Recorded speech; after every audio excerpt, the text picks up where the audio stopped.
What is your background? Middle class. Why did you leave Nicaragua? Nicaragua was under a war environment. I came to the US because I was going to have a better future. They were recruiting to go to war to fight. I didn't want that for my family. How bad was the danger in your country? It was very dangerous when the war was happening. The military, National Guard, would arrive to your house to check that you didn't have any arms under your possession. They were looking for the rebel guerrillas. When they arrived at your house, they weren't in a positive mood. At times, they would beat people up. That is not a good quality of life for anyone. That is why I decided to move to the USA. What did you do to better your circumstances? I chose to migrate to the United States. It was better. My life was not in any danger, and I could improve my life. Did you leave family behind? Yes. I left my mom, dad, and a brother. I came by myself. I was single at the time. What things did you take with you? Only a small amount of clothing to be able to change when I was passing through Guatemala, Mexico, until I arrived to the US. Did you walk? Yes, I walked a lot. I crossed through an island near the sea and got apprehended by immigration police. They took me to jail. Back then, there was protection for Nicaraguans, so they let me go.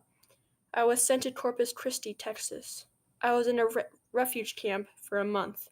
I was then able to transfer to Houston, to another refugee camp.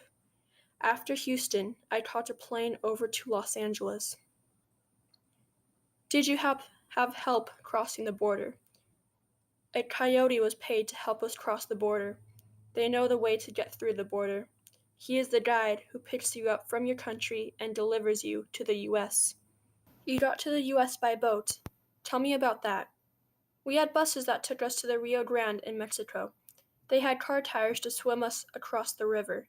Once we got to land, we walked to our destination. But immigration caught us and transported us to a detention facility in the city until we filed the proper immigration paperwork. So it is difficult to cross over the border. Yes, it is very difficult. It gets very cold. There is an island that was part of the sea, which had a very strong current. The danger was in the potential of drowning. I almost drowned twice in this journey. I did not know how to swim. Since I was the youngest and the thinnest, the river was taking me downstream. It was very dangerous. It took more than a month for me to arrive. What was your first impression of America? My first impression was that it was very big and different than mine, by a lot. You think, wow, what a beautiful country. The cultures, the food, everything. At the same time, you were afraid always of immigration police. I was scared to leave the house since I was afraid they would capture me. They could deport me back to my country. Was it due to the circumstances that forced you to leave your country? Yes, because of the war circumstances that were taking place in my country. I had to find a better opportunity, a better life, something more serene. You are afraid to live in your own country. We were all scared because of everything that was happening. Were you detained? I was detained by immigration for 24 hours. After they set me free, they told me I had to have a hearing with the judge. Through this hearing, the judge would decide if I could stay in the US or would be asked to return to my country. As soon as I crossed over, I requested political asylum. Once I had that political asylum granted, I was able to stay in the US. Was it a difficult transition to life in the US? It was very difficult to get used to the jobs. I had to work differently in the US. It was much more challenging and difficult. Back in my country, I had a degree. I was able to work in an office. When I arrived, I had to find a job doing whatever I could find. Cleaning hotels, working at fast food restaurants like Carl's Jr. The difficult part was that I was not accustomed to that heavy life. It was really difficult for me to get used to the fast-paced rhythm. Do you want to go back to your country? No. I would go for vacation, but not to live. I am now accustomed to the US. What do you think you would have done if they had denied entry to the US? I would have returned to my homeland. I would have continued to work in the same way I was before I left. If you had stayed in Nicaragua, how do you think your life would have been like? Well, I imagine that I would have married and had children. I would have continued the life that Nicaragua had to offer. Maybe I would have gotten used to the rhythm that exists today in Nicaragua. Why did you choose America? I chose America because it is the country of opportunities. It is the country which has more opportunities than other countries. That's why I chose America. Do you ever want to leave the US? No. I have lived here for over 30 years. America is now my country. I consider it as my own country.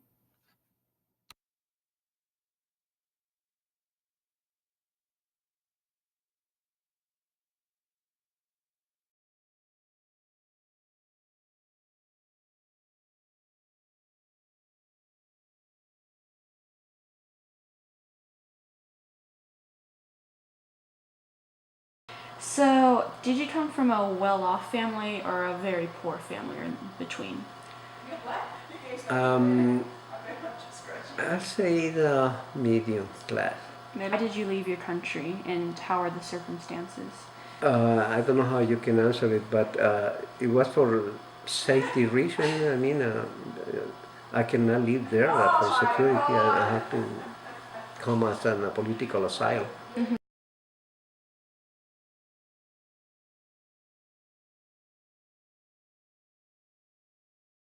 Were you ever in close call danger? Huh? Were you ever in very close danger? Yeah. You obviously fought in a war, so. Not answer. In Nicaragua, what did you do to try and make things better for yourself? You talking after I came here or While you were there? when I went there? Of course, we have like everywhere else in the world. You can have an enemy, but you can have friend in the community. We have a lot of friends in the community. We have some government friend in the community, but to create a big movement like a guerrilla need a lot of support. So in that situation, show up Argentina, Honduras, Guatemala, Salvador, and of course USA. And so many other countries. They help, but not in the same amount, the same volume that we got help from the USA during Mr. Reagan presidency. So when you actually came to America, did you have to leave any family behind and what possessions did you take with you? Okay, they have to leave the country and move to Honduras. And what I did when I had to immigrate here, it was to create some small business for them to survive. And I came here alone. One of my brothers was also on the way. So as soon as I got here, I started getting involved in construction business. And every one of my brothers who came after, they passed the border, and immediately because they are Nicaraguan, the government knew that they were in danger, so they get a temporary permit to stay here, and then they have to go to court, and eventually they got also a legal resident, and that's why we are here. Cool. So how did you cross the American border? Did you fly by airplane? I told you before, I went to the embassy without a passport, and they typed a paper and put in a stamp, and I came by plane to LA. So when you actually got to Los Angeles, did you have any help? Did you have family? I have family. I have a close family. They picked me up to the airport, and I started going to the college, taking classes and English, and started working. And later on, my rest of the family came over, and everyone who was coming over, I had already a job for them. And then I got my license as a contractor, and and work for another company maybe for 3 years, 4 years, and start my own business since then, 89. He does a good job. I think so. Ebros has a date, a starting date in 1989, February 1889, and I came here in 85. I mean, 4 years up. Were you scared in making the decision to come over to America? Did you want to leave Nicaragua? No, I don't want to leave Nicaragua because I mean, I was in a good position. I was an officer in the army. And I don't want to leave, but I have to. But never was my plan to immigrate. No. My plan was to work for my country, work for my service, and doesn't happen. I was forced to leave. So, was it difficult transitioning to life in the States? Was it difficult trying to adapt to our culture? Not really. Not really, because when you go to the military school, you get discipline, you get organization. And besides that, I was a student in the military school of the U.S. Army. I was here as a student, so I think it was easy. And honestly, I feel better here than there. Do you ever want to go back and live in your country? No.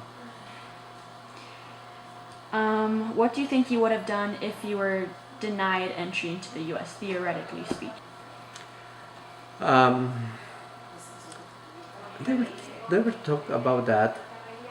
Probably should immigrate to some other country like Canada or I know also for that time Canada was taking political asylum from Nicaragua and also Australia. Probably there was two of my options, Australia, Canada, but I feel play USA. If you had stayed in your country, how do you think your life would have went?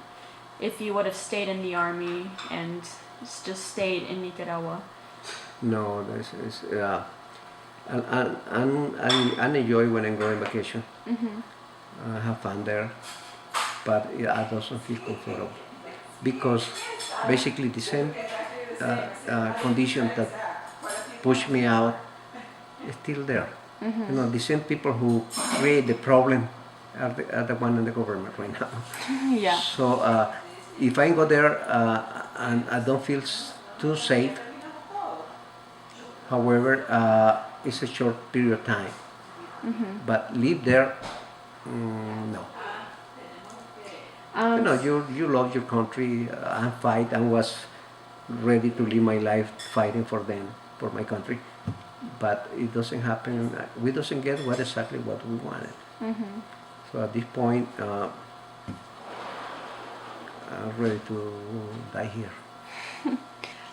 Why did you choose America, and do you ever want to leave America?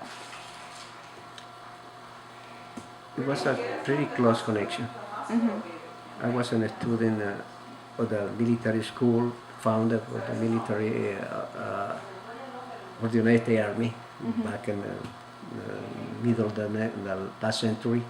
Besides that, I was a student in a military base in Panama and the Canal Zone, School of the America, Fort College, and I spent a couple of years there also as a student, and I spent some more time here as a student. So it was my close friend. And honestly, I feel like when I get here, I feel like home. And so, do you ever want to leave America? No.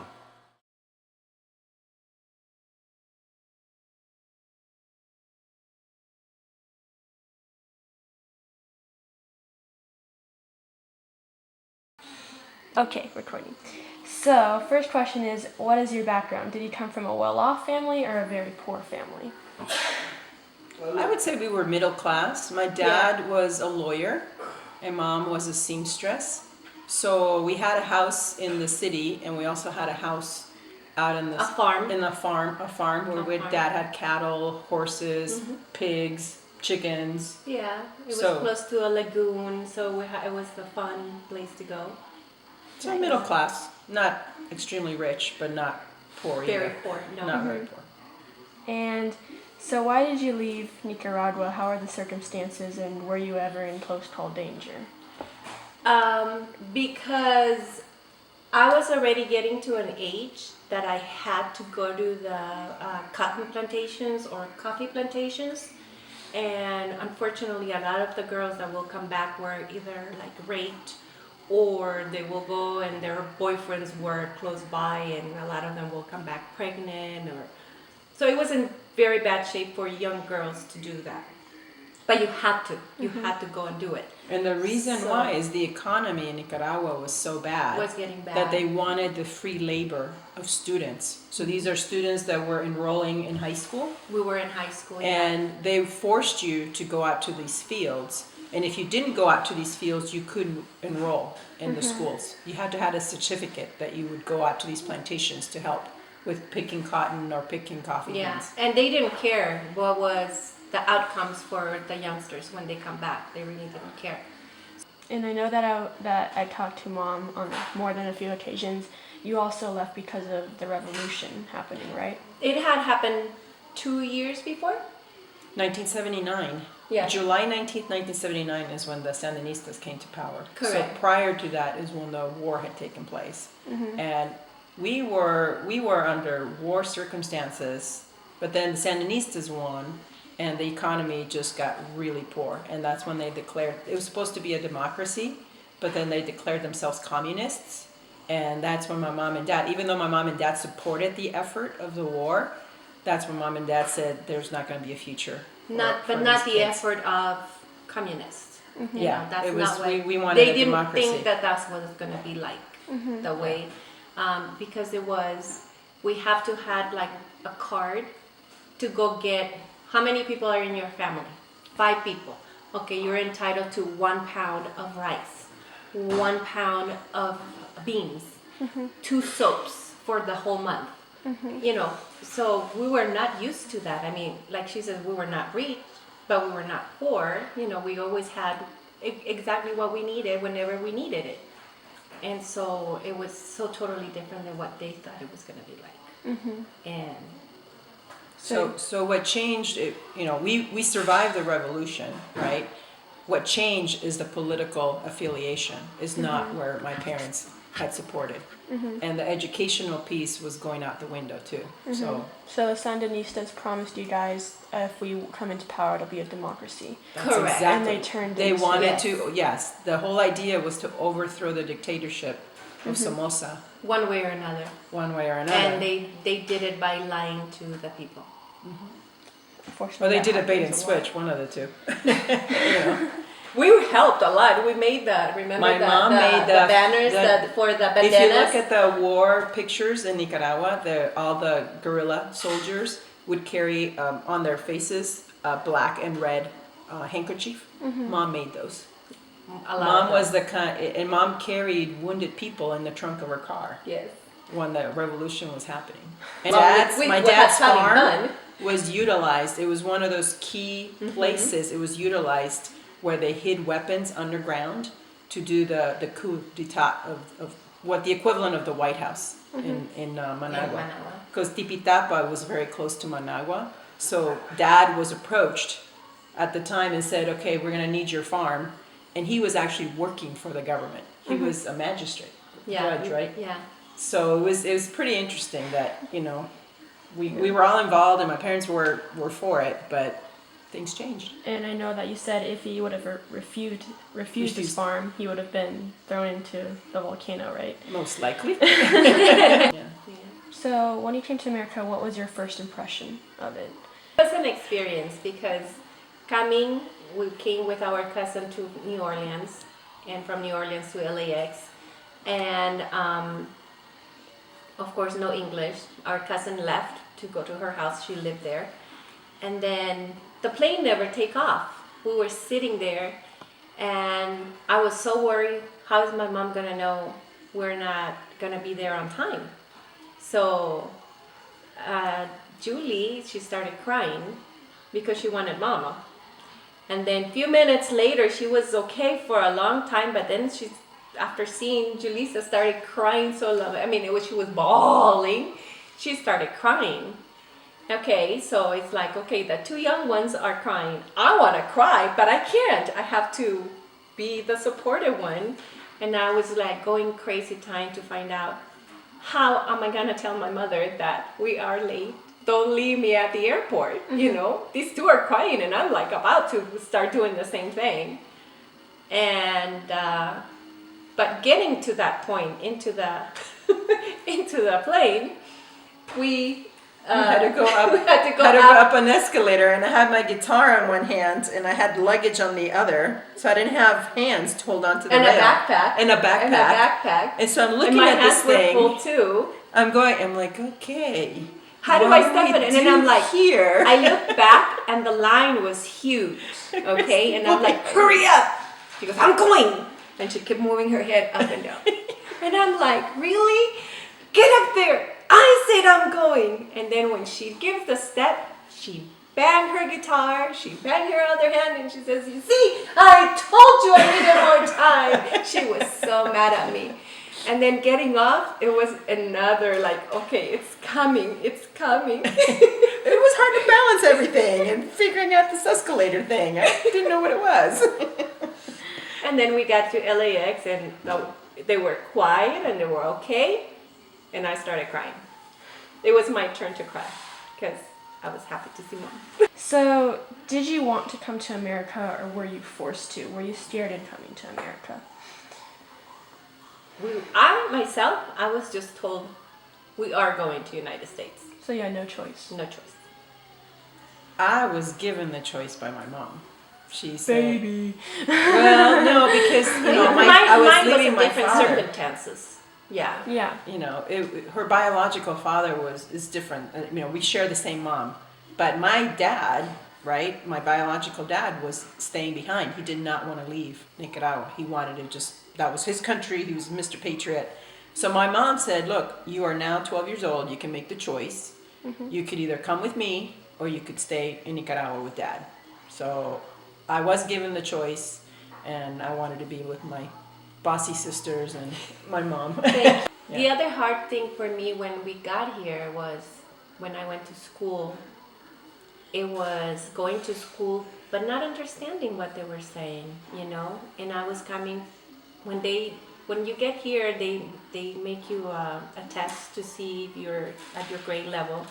Well, I was, and a little plus, But because of the language, I was put in the level 10th grade level, the ending of 10th grade.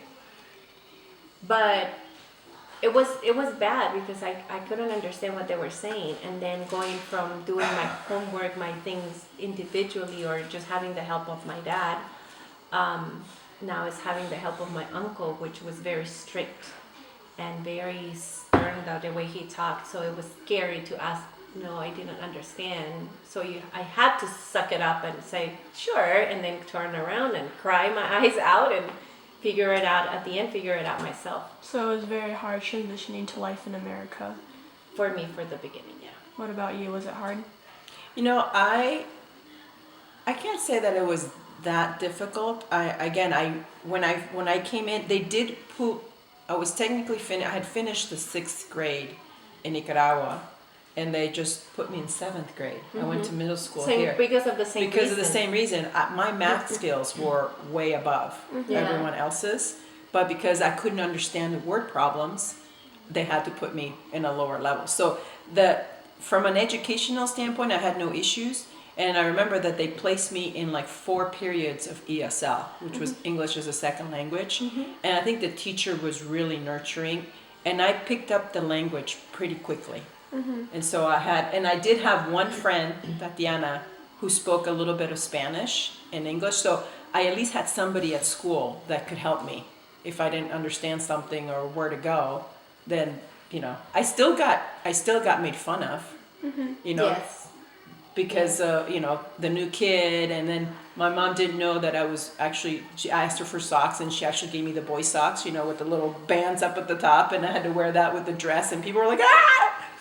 But you get over it, right? I mean, there was bullying, you know, that happened. I mean, I played basketball one time, and this gal was like imitating me. You know, look at her, she can play, because basketball was my life. Yeah, it was. This was Since me she at was little. Nicaragua. I was just playing basketball all the time. So when it came to PE, I was like, yeah, basketball. And so, you know, and I'd be sent to the principal, and, you know, they figured out quickly who was the instigator. Mm-hmm. So I was, you know, I think you adjust though. You just rub it off your shoulders and say, oh, well, they're just being dumb. For me in high school was, we've been here for like a month, and we were at the PE class, and the group of girls got M&Ms, and they throw it at the friend that I had, that I was partnered with her because she spoke English and Spanish, and they throw the whole bag of M&Ms to us, and they said something, and I asked her, what did they say? For us to go back to our countries, and if not, learn English. And I'm like, ugh. And I'm like, yeah, right, I don't want to be here. I'm here because I have to, not because I wanted to. So another girl came over, grabbed the M&Ms, and then she says, are you okay? And my friend said, yeah, we're okay. So she went back, and she dropped them in the middle of the floor, and she told me she was the Quad supervisor? Squad leader. Uh-huh. And she told them, if you ever do that again to them, you are out of the team. They never bother us anymore. But what happened to me with that is I avoid the speaking English. I avoid anybody that could make fun of me. Mm-hmm. So I tried to have more friends, the ones that spoke Spanish. Mm-hmm. And we had a lot in Torrance. There was a lot of people from Taiwan, from Asian, China, yeah. from. It's very So I Asian tried to stay with centric. them as much as possible because they were through the same situation I was, learning English. Mm-hmm. So that's why it made it even more difficult because I wouldn't push myself to speak English. Do you ever want to go back to Nicaragua? did. It's a resounding no for me. I will go to visit. I did. Mhm. At one point, when my mom went back to Nicaragua to live, I always thought, when I retired, I want to move back because of her. But she's gone, so no, not anymore. Yeah, but that was my reason, and we talked about it, and Tio said, I am not leaving. And I thought, well, too bad, sad. I want to spend time with Mom. But now that she's gone, no. Just visit. Yeah, just visit. Mm-hmm. Now it's like a good reason to say, I'm going to travel somewhere else instead of having to go to Nicaragua from now on. Yeah. Theoretically, like with everything that's happening now with immigration, what do you think you would have done if you were denied entry into the U.S.? Most likely maybe move to Mexico, I would guess. I mean, I'd definitely not stay in any, maybe No. Costa Rica would have been another option, Yeah. but I don't think we would have stayed in Nicaragua with the situation the way it was. So, if you had stayed in Nicaragua, how do you think your life would have went? Kind of the same. I mean, I think I still would have gotten a degree of some sort. Mm-hmm. I still would have probably liked to work, but it's different. The male culture is it's almost expected that even though you have a degree, once you have kids, you just stay home. Yeah. So I think that maybe I would not have had a corporate career like I had before having you guys, or while I had you guys. Yeah. I don't know. I don't know. It's hard to tell. I really don't think about that. What would have? If you had stayed in your relationship with your previous boyfriend, I don't know.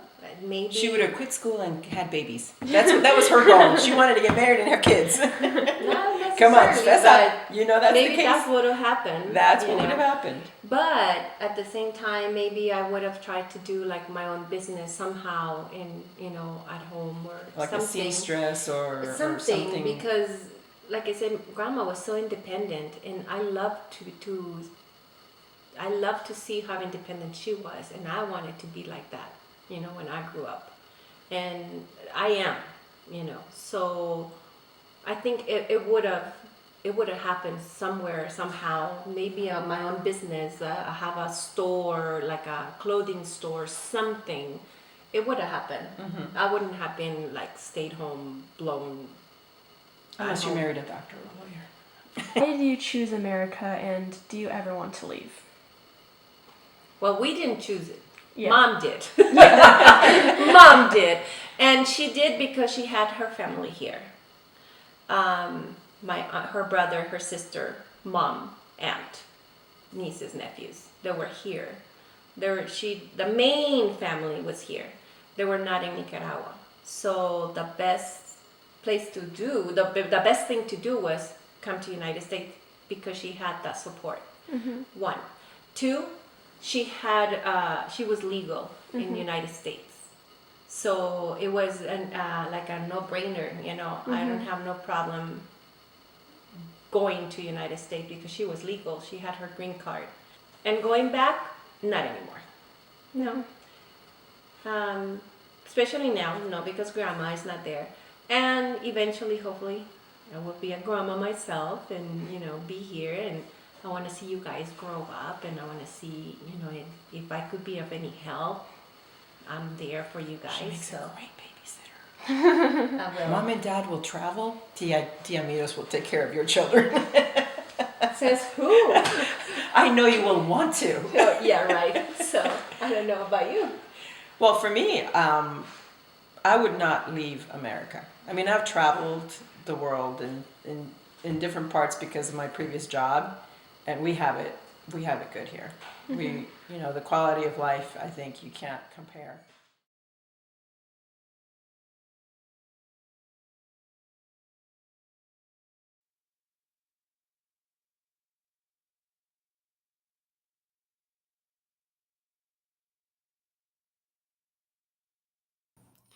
Are you from a well-off family or from a very poor family? I am from a very poor family. Why did you leave your country? I wanted to work in the US to help my family back home. Is there any danger in Guatemala? Yes, there is a lot of danger. There are a lot of thieves and just a lot of evil people. I came here because I wanted to help my family better themselves. Have you ever been in danger yourself? Yes, I was assaulted twice while I worked in Guatemala. Once I was headed to visit my mom when a thief took all of my things. My money was gone. How did you avoid the danger? I changed my way of dressing. I dressed simpler and in old clothes. I did not carry any money or anything valuable, so they would not rob me again. What made you decide to come to America? I had 3 nieces that I wanted to help give them a better life. I wanted them to have the best and be able to study. You could not do that in my country. How did you cross the border? We came by train, then by horses. We walked behind the horses in the desert for many miles. How many weeks did it take to cross? I walked nearly a month. I left on September 18th and arrived on October 10th. So it was difficult. Yes, it was very difficult. We stayed 8 days in the desert without water or food. They gave us pills to give us some energy, but I thought I was going to die in that desert. We ran out of food Wednesday, and we weren't fed again until that Sunday. What was your first impression of America? I remember that when I arrived, I liked it. There were no thieves. You could wear nice clothes and even carry your cell phone. There is a higher level of security here. Did you cross by yourself or with friends? I crossed over by myself, but was accompanied by a group of strangers. It was a big group. We helped each other, and we did get to know each other. Were you forced to leave your country? No, it was my own decision to leave. Were you scared to come to the US? I wasn't scared to leave for the US, but I was very scared while I crossed the desert. It was very risky, to say the least. Were you ever detained by immigration police? No, fortunately, I was never detained. Was it difficult to transition to life in the US? The crossing of the desert was very difficult, but once I arrived, there was no more danger. Did you have friends or family in America? No family. Only my friend Maribel, who crossed prior to me. She came to find me, and I went to live with her. Do you want to go back to your country? At the moment, no. But one day I do wish to return. I don't know when yet. What would you have done if entry to the US had been denied? If they had captured me, or I had been deported, I would have been forced to return to my country. If you had stayed in your country, what would your life have been like? I probably would not have been able to help my family out. I could not do anything for them. In my country, it is difficult to better your life. Why did you choose America? There are jobs, possibilities for success in this country. It is very rich. How is the economy in your country? It was very horrible. There's a lot of poverty, and the area that I lived in is very poor. Now that I have my cousins here, all is good, thanks be to God.